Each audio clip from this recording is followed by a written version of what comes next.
We're beginning a series of lessons today based on a book that I've recently written entitled The 12 Freedoms. The 12 Freedoms. You know, when I sent this book to my representative in New York to be my agent for the book, and he read the opening introduction, and he called me and he said, "You sure promise a lot in this book," because I promised the fact that if you read this book and live by it, you can live a life of total freedom. Freedom is something that really is what drives our lives. All of us seek to have freedom from illness, freedom from lack, freedom from loneliness. The quest for all of us is to be free. Teilhard de Chardin, the great Jesuit priest and paleontologist, said that for his understanding of evolution from the very beginning of the universe, it has been to establish greater and greater freedom. All of the changes that have taken place in evolution, all the mutations, have all been a result of the organism trying to find greater and greater freedom. So, from this point of emphasis that we all are seeking freedom, I offer you these messages with the thought that if you really take them to your heart, you can learn to live a life of greater freedom. The beginning point for this, of learning how to be freer and express this freedom, is to realize something that the world would say, "Oh yeah, I understand that." But most people don't really understand that they are not a body. Each one of us is not a body. We live in our bodies. We are essentially, the real of us is our mind, or consciousness, as some people speak of it.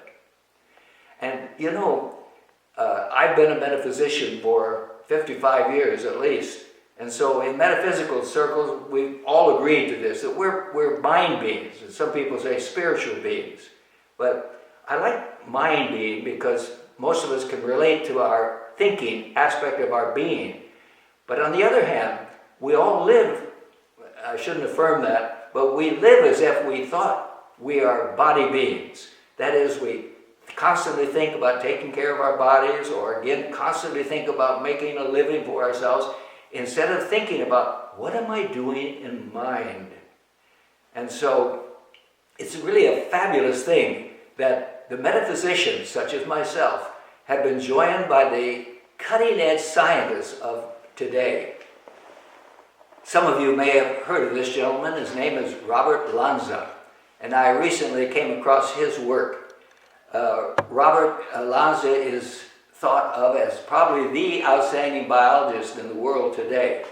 He's the one that most of you have probably seen reference to in terms of cellular research.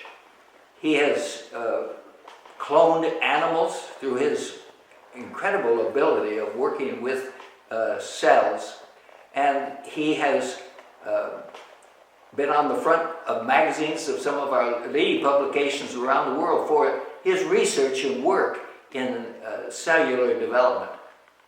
And I make a point of this because his whole effort of research is about the physical body. And yet, Dr. Lanza has recently taken a position through his writing of his books and his lecturing that he wants people to understand that they are not their bodies, but rather they are mind beings. Some of you who might have read my book, The Metaphysics of Buckminster Fuller, one of the greatest minds of the last century, he made the same point, that people have to understand that there is a difference between mind and brain. And the mind is that part of you that is eternal. And if you're saying, wait a minute now, what are we getting into? Something spiritual here when we talk about eternal? Well, not if you consider Dr. Lanza as being spiritual. He's a hardcore scientist, one of the greatest in the world, and he is telling us today, you are a mind being, And then he says, you are going to live forever. You are an eternal being. And I don't want to spend too much time on this, but I could add to that. The latest research on the beginning of the universe now has begun to question the whole thought of the beginning of the universe with the Big Bang theory. They're now affirming for us that what the research now indicates is that there's only infinity. There's no beginning and no ending. And again, this is what Buckminster Fuller said in his work as well. So we're going to be talking in this series of lessons about each one of us as being mind beings rather than body beings, because your hope for freedom really lies in knowing that you are a mind being. I know that a lot of people, for instance, don't respond to that because they say, but I've got to go out and earn a living if I want to make a lot of money. And a lot of people do that very successfully by using their brain power and their mind power, but a lot of it is just their brain power. But that is such a fleeting kind of freedom because it can disappear overnight. But when you have this same kind of freedom established in mind, you have it forever. So what I'm going to tell you is that there are 12 faculties of mind that each one of us have. 12 faculties of mind. And if you learn what these faculties are, you can learn to operate them in your life in ways that bring you the good that you are seeking in your life. One of the things that so many of us question is that how can I possibly be able to do this? That is, claim the freedom that I really seek in every area of my life by just using my mind. Well, the wonderful thing is that our mind is connected with the creative intelligence of the universe that is constantly available to assist us and to bless us in our lives. We'll explore this a little later as we get into some of the specific faculties, but I just want to affirm it very strongly right in the beginning, that your use of your faculties of mind are so powerful because they are linked to the creative intelligence that has given us life itself. I know when I have shared this with people before, they sometimes say, wow, do you know how many people there are in the world today? There's around 7 billion people. And you're trying to tell me that as we work with our thoughts and use our mind, that there's a creative intelligence that knows just what it is that we need, what we would like to have in our lives? And I say, yes, that's true. That's always been true from my experience and the experience of many other people who have written in spiritual circles. But today, again, science is giving us evidence of how right metaphysicians or spiritual spokesmen have been when they have affirmed this. And it's something I think most of you are very familiar with, that science has developed that affirms this possibility. Most of us today have what we call guided systems. We have it on our cell phone. Sometimes you buy an automobile that has it. All you have to do is punch in the address that you want to go to. That's like using your mind to punch in something. I see myself having or claiming or developing this possibility in my life. And knowing then that the creative intelligence in the universe is going to support you in having that come forth in your life. When you punch in that address in your car or on your cell phone, what happens is immediately billions of bits of information go to work to bring you the direction for you to get where you want to go.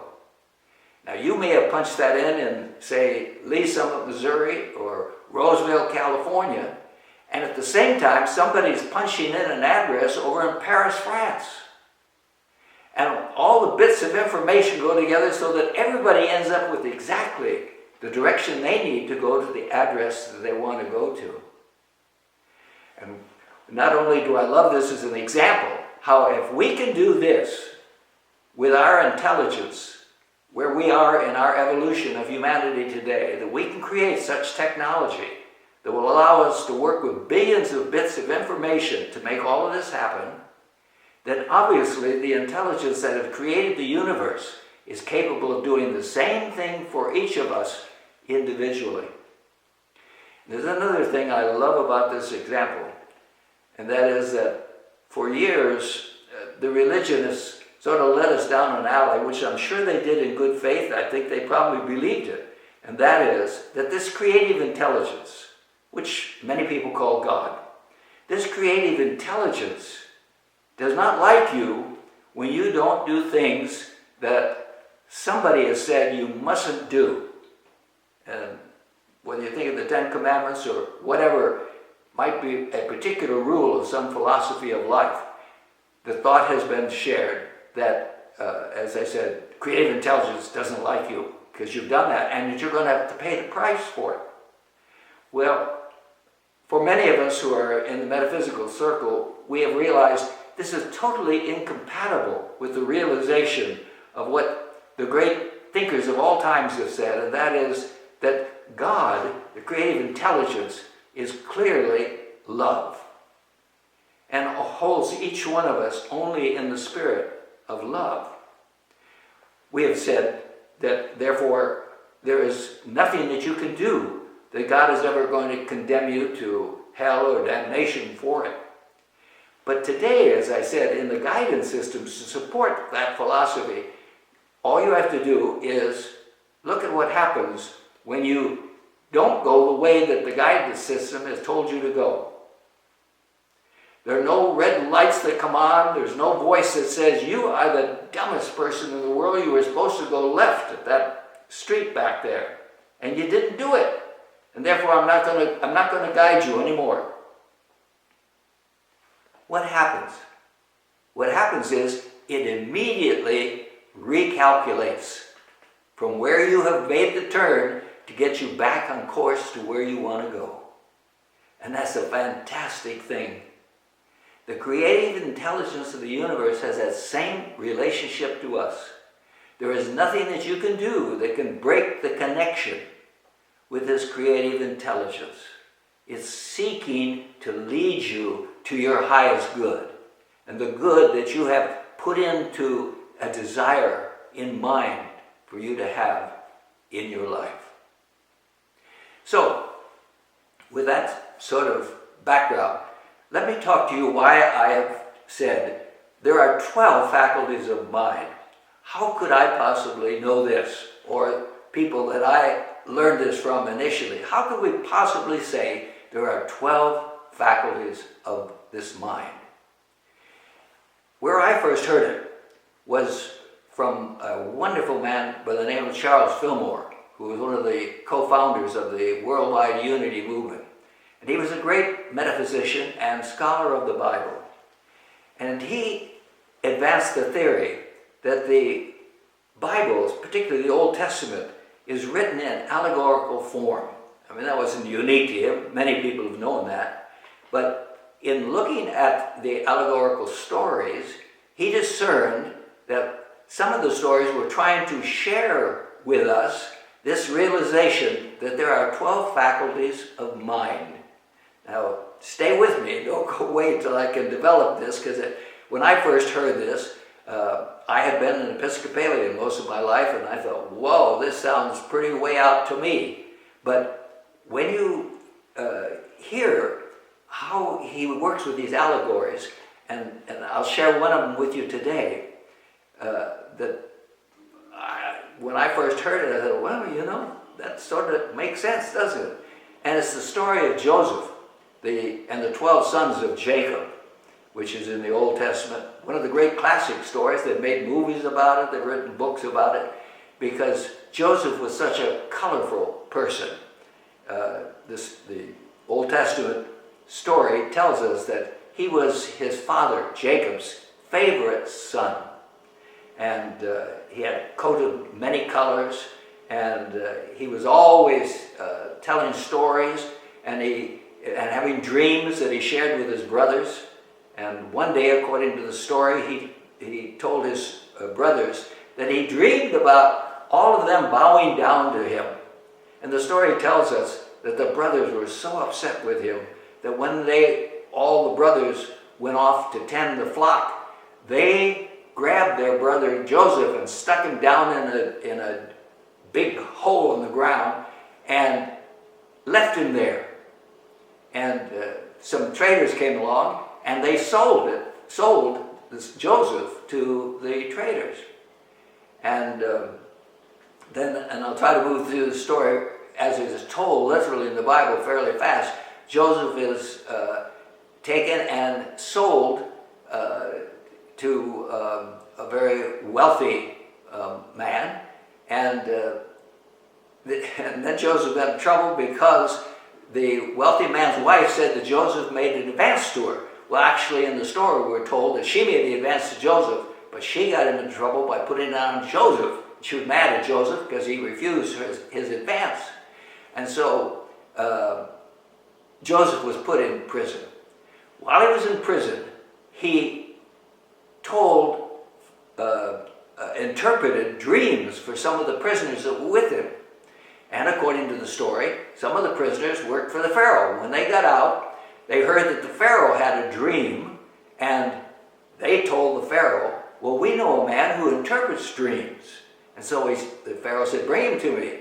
And so Joseph was taken out of jail to the Pharaoh, and the Pharaoh told him about his dream. And the Pharaoh had tried to have all his wise men interpret the dream for him, and none of them could. And Joseph immediately interpreted the dream and told him that there would be 7 years of famine in the land, and first there would be 7 years of feast and harvest, rich harvest, and then there'd be 7 years of famine. And so the Pharaoh was so impressed with this interpretation, because it made sense to him, that he made Pharaoh the head of all of Egypt. The Pharaoh, for just his interpretation of that dream, made him over all of Egypt under the Pharaoh. So anyway, the story goes on and says that this happened exactly. And Joseph's father, Jacob, and his brothers did not have enough food. So Jacob asked the brothers to go down to Egypt and see if they get food, and which they did. And when they got there, they were taken before Joseph, who was now, of course, in the robes of his leadership role, and they didn't recognize him at all. And so they asked for food to take back to their father in their land, and he gave them the food, but he said, you must bring Benjamin back. If you need any more, you can't come back unless you bring my brother Benjamin. Benjamin had stayed back with his father because he was the youngest son, and Jacob didn't want his youngest son to be lost again like he lost Joseph. So they left, and pretty soon they ran out of food, and they had to come back. And Jacob said, at first, you can't take Benjamin with you. And they said, we got to take Benjamin or we can't get any food. And so finally, Jacob let them take Benjamin with him. So they come back to Joseph with Benjamin.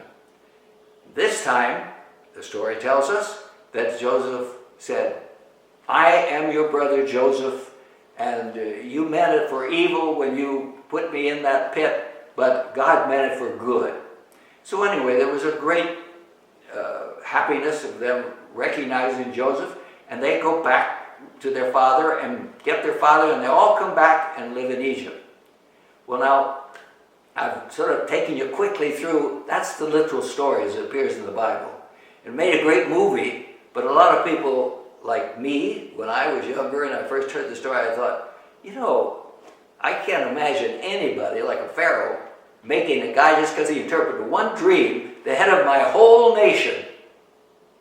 And there are other points to the story that literally are very hard to understand. But when you understand that Joseph represents the faculties that we're going to be talking about. One of the faculties, he represents imagination. Remember, he has dreams, he interprets dreams, he was his father's favorite son. And if there's anything we all love, it's our imagination. Because no matter how down you get or what problems you have, you can always imagine what you want to imagine. You can imagine greater good. You can imagine that the best is yet to be. Imagination is a powerful and colorful faculty of mind that we have.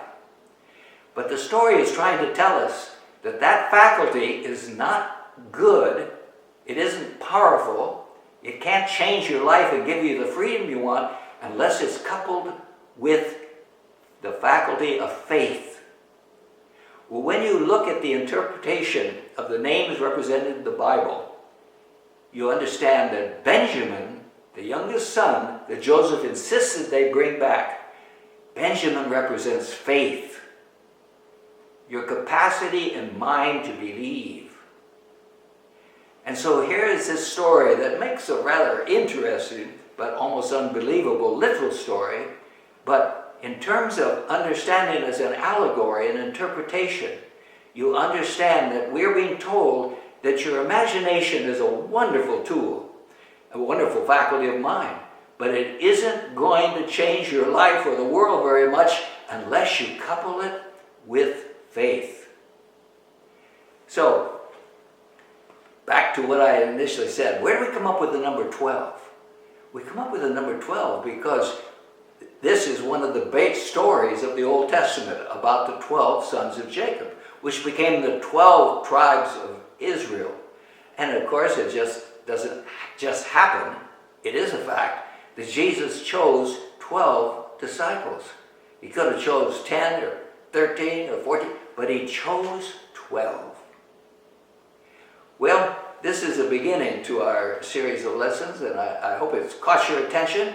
I would like you, if you caught your attention at all, stay with us, because it develops and it's supported with the work that is going on in the world of science today.